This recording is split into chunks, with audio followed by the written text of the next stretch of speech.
Oke guys, welcome back to Daily Charting with Toshi, di mana kita akan daily chart your favorite cryptocurrencies. Dan sekarang kita masuk ke DCWT sesi kedua. Di mana di sesi kedua ini fokus kita akan lebih ke pembahasan komen dan juga charting altcoins. Hari ini sudah tidak ada lagi data penting, arguably minggu ini sudah beres karena besok hari Sabtu nggak ada bintang 3, minggu apalagi. Jadi next pembahasan kita mengenai data-data penting di hari Minggu untuk minggu depan ada apa aja ya. Kita lihat dulu ke BTC. Untuk BTC dia sedang berusaha untuk bertahan di atas dari 104.828. Nah ini terjadi, week panjang ini terjadi setelah dia retest ke MA50 dan juga ke struktur 102.938 ya. Nah, apakah ini efek dari buying the invasion ya? Nah mungkin buat lo yang sudah stay tune di TCI cukup lama udah tahu tuh apa ya.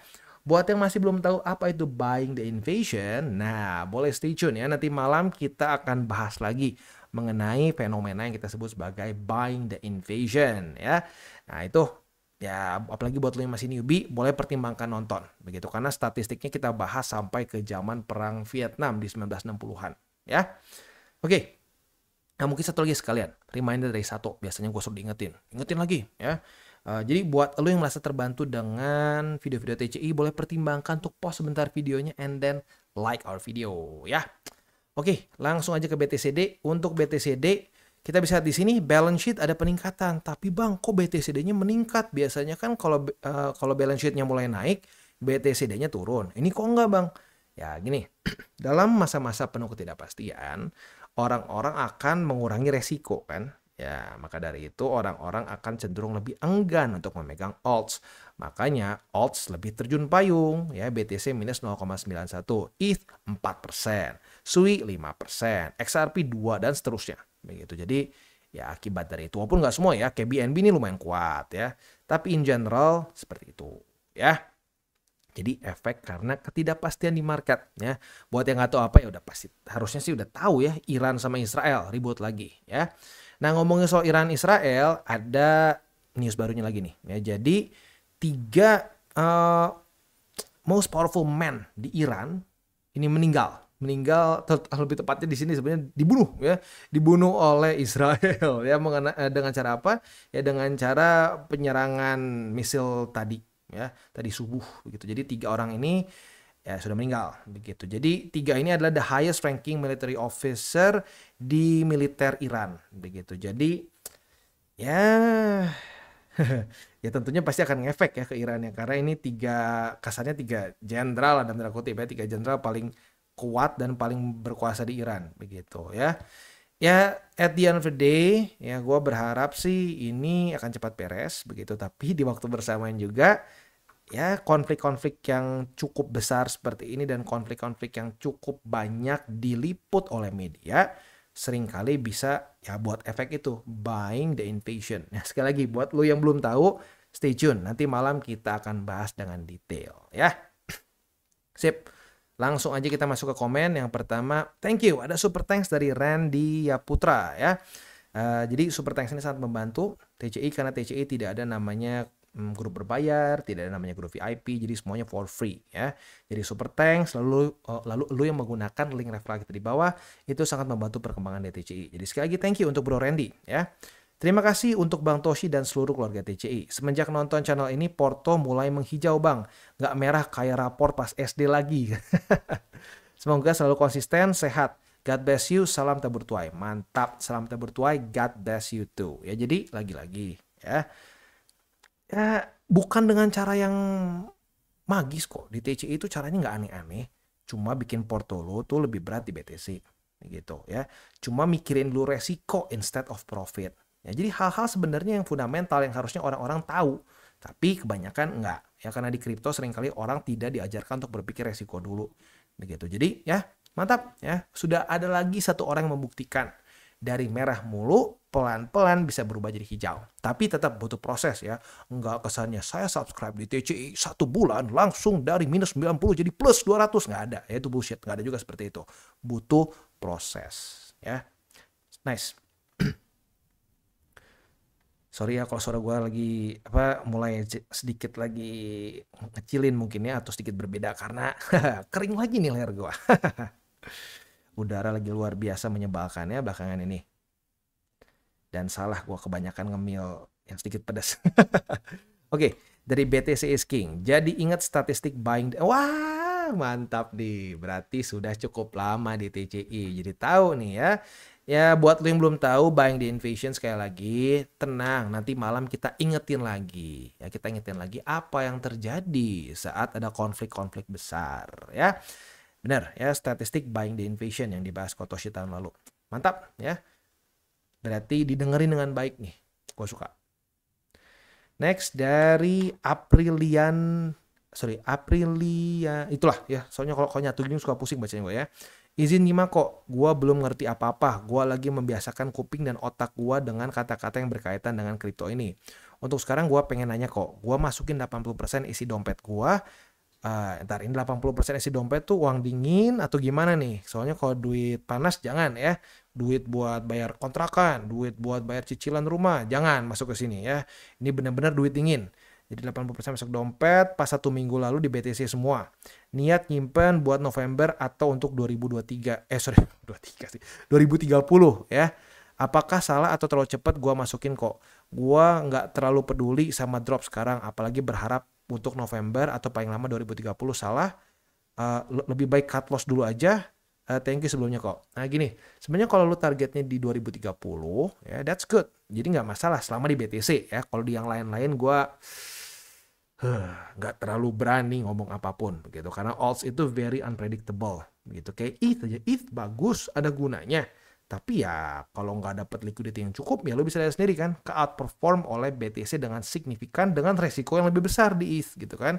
Nah, dengan lu di BTC punya long term gitu ya untuk si targetnya, itu udah bagus, nggak ada masalah sebenarnya ya. Nah, jadi kalau lu berharapnya untuk 2030 nggak ada masalah sama sekali. Lu berharap buat November pun, nah ini lu harus pastikan lu nih. Ini berarti kan November Desember tahun ini kan, berarti lu berpikirnya ke teori cycle. Nah, lu harus pastikan dulu karena ini perbedaannya lumayan signifikan nih. Yang satu lu disebutnya sebagai position trader, yang satu lu dibilangnya sebagai long term investor. Ya, lebih nggak pusing mana? Ya lebih nggak pusing long term investor begitu. Nah, kalau untuk di November Desember boleh-boleh aja, tapi lo harus siap juga dengan safety beltnya. Safety beltnya apa bang? Kalau sampai weekly open dan close di bawah dari MA50 sebanyak 2 kali berturut-turut begitu. Kalau itu terjadi, ya sudah, itu tamat berarti cycle-nya. Tidak sampai ke kuartal 4. Walaupun sampai sekarang belum pernah kejadian ya.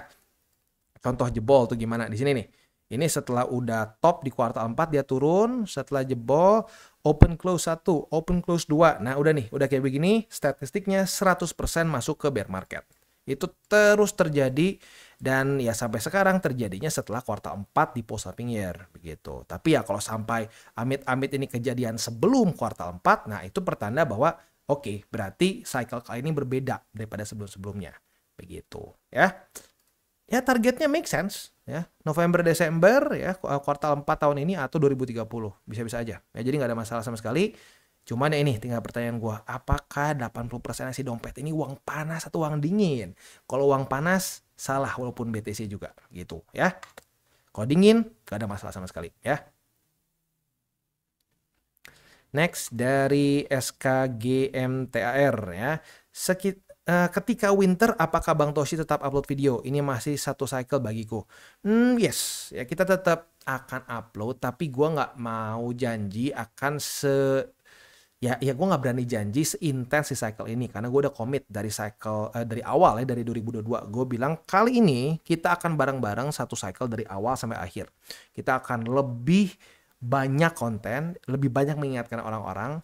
Ya karena gue rasa itu cycle pertama ya kita pengen masuk ini cycle pertama kita bareng-bareng, jadi ya gue pengen bikin special gitu. Tapi ya udahnya cycle selanjutnya gue nggak berani janji apakah nanti misalkan cycle berarti kan selanjutnya kan kurang lebih mungkin kita dapat bear di 2026 in theory ya, berarti 2027 dan sampai seterusnya. Ya gue nggak berani janji apakah kita akan sama percis nggak nih ya se ekstrim sekarang nggak ya bikin kontennya begitu, karena jujur kadang-kadang capek nih, leher sampai habis begitu kadang-kadang ya. Ya tapi intinya kita akan tetap ada, tapi gue nggak berani janji intensitinya sehebat sekarang begitu, karena jujur ya gue kayaknya harus mikir lagi juga karena capek kadang-kadang. Next Nur Cahyo Lestianto, balance sheet naik kok, tapi kok BTC down parah. Gini ya, balance sheet itu sebenarnya korelasinya instead ke BTC lebih ke BTCD ya. Ya, tapi itu pun tetap ada anomali karena walaupun balance sheet-nya naik, BTCD-nya meningkat juga kan. Ya, itu kayak yang tadi gue sudah bahas ya tadi ya. Penyebabnya karena ya lagi ada ketidakpastian di market. Saat ada banyak ketidakpastian di market, orang takut untuk memegang aset yang lebih beresiko. Makanya efeknya ngedam lebih parah untuk alts begitu ya. Semoga masuk nih ya. Next dari Sangaji Ari. Ya, itu ya. Pengalaman sebelumnya dominan Porto altcoin bisa minus sampai 40 juta. Sekarang full BTC minus 6 juta. Not bad. Ya, ya mulai terasa kan. Tapi minus 6 juta ya. Oh ya berarti ya mungkin baru mungkin ya masuk ke BTC-nya gitu. Tapi ya nggak apa, nggak apa. Tapi lu kerasa kan berarti perbedaannya. BTC itu resikonya akan lebih kecil. Begitu. Nah, makanya kalau mau punya alts juga ya gua sarankan 60-40 begitu. Biar kalau sampai drop alts-nya masih ketahan sama ya sama si BTC-nya. BTC jadi fondasi begitu kasarnya ya. Next dari Amang Hamad. The point of DCA. Mantap, mantap, mantap. Makasih kok kalimat itu yang selalu terngiang-ngiang di otak gua kok. Salam terbertuai. God bless you. God bless you too. Bagus ya kalau ini terngiang-ngiang gitu. Karena poin dari DCA itu kita jadi nggak stres gitu. Saat kita nggak stres, kita tuh jadi pakai otak bukan pakai perasaan. Kalau kita udah pakai perasaan, udah ya coba sendiri deh ya trading pakai perasaan. Ya, kalau itu dalam sebulan nggak minus luar biasa, rata-rata akan hancur kalau cuma pakai perasaan begitu ya. Mantap. Next dari Hanurdin.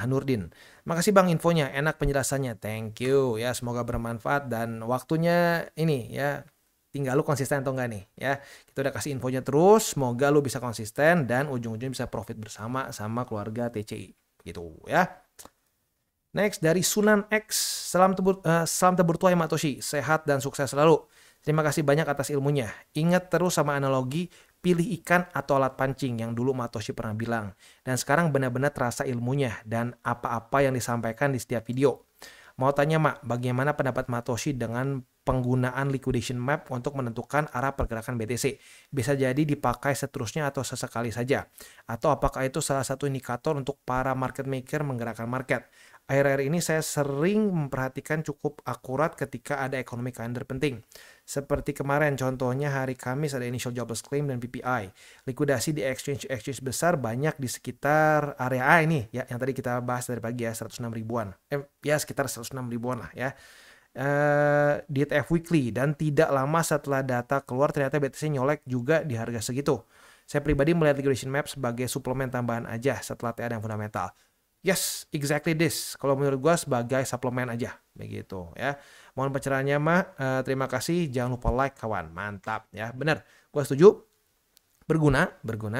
Tapi jangan sampai jadi patokan utama lah, begitu. Tetap lebih ke TA, begitu. Lihat ke struktur yang fundamental aja, begitu ya. Karena gini loh, liquidation map itu sesuai yang ditulis di ininya ya, itu adalah tempat di mana bisa terjadi ya likuidasi. Nah, sesuai namanya kan. Nah, likuidasi itu bisa ke atas, bisa ke bawah.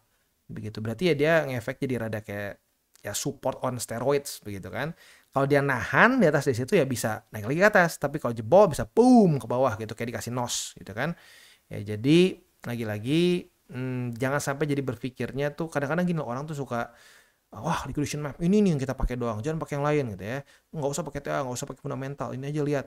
Itu pun sering kali jadi ya nggak tepat begitu ya. Tapi kalau dijadiin sebagai suplemen, gue setuju sekali ya, berguna untuk melihat di mana nih poin-poin yang mungkin berbahaya ya, karena lagi-lagi liquidation map itu nggak datang asal, itu memang data yang dikumpulkan dari posisi-posisi yang dibuka begitu dan dilihat nih kemungkinan besar di titik mana orang banyak terlikuidasi long maupun short begitu ya. Cuman sekali lagi hasilnya itu kadang-kadang nggak bisa ketebak karena sesuai dengan namanya ya, dia melihat potensi di titik mana akan terjadi likuidasi. Tapi likuidasinya bisa short dan long.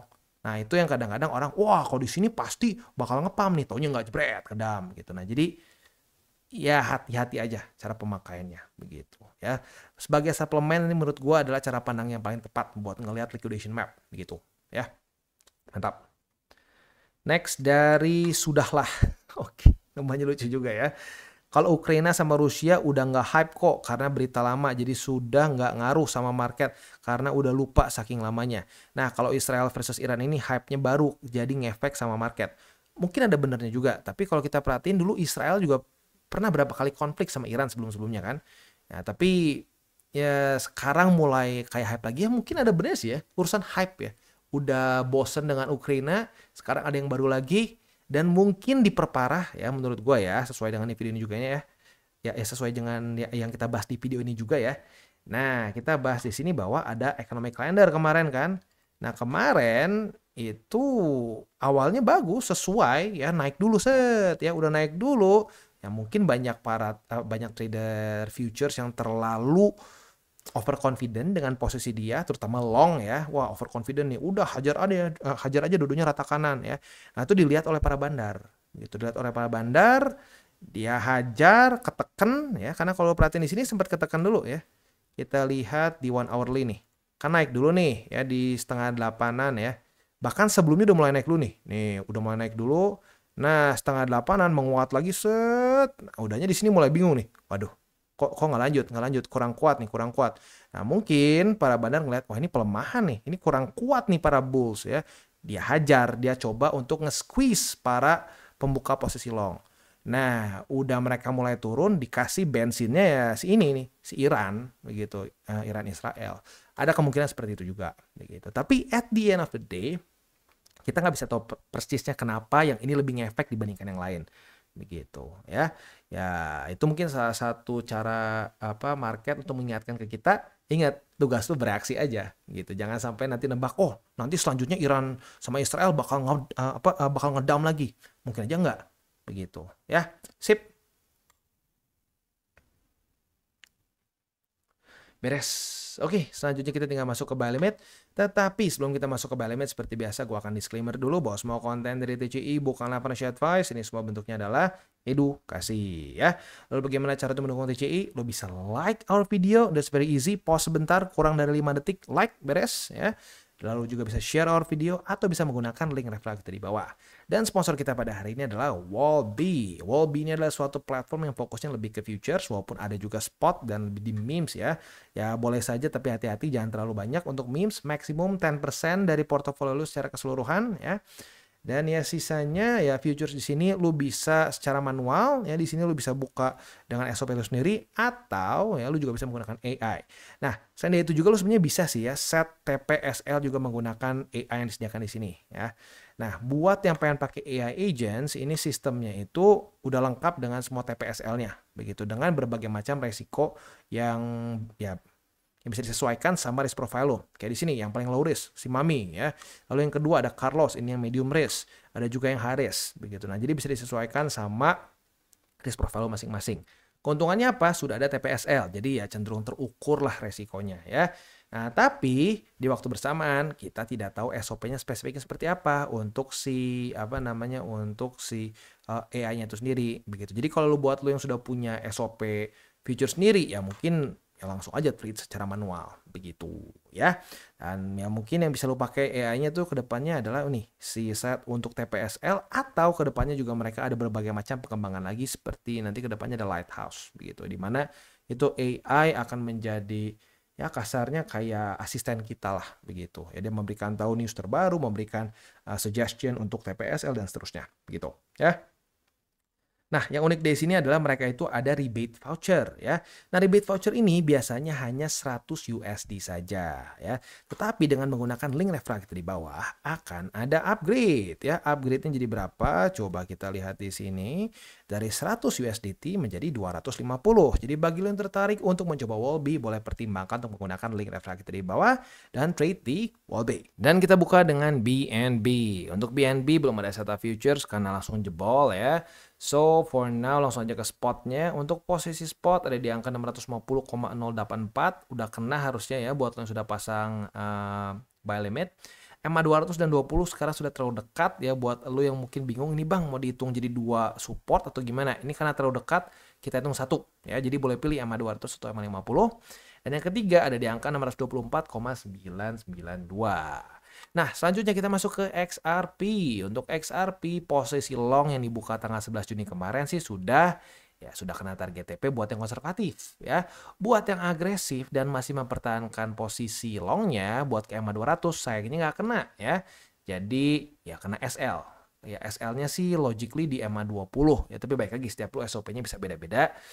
Ya harusnya kalau udah jebol seperti ini sih ya antara lu cut loss atau SL biasanya. Tapi baik lagi setiap orang SOP-nya sekali lagi bisa berbeda-beda gitu ya.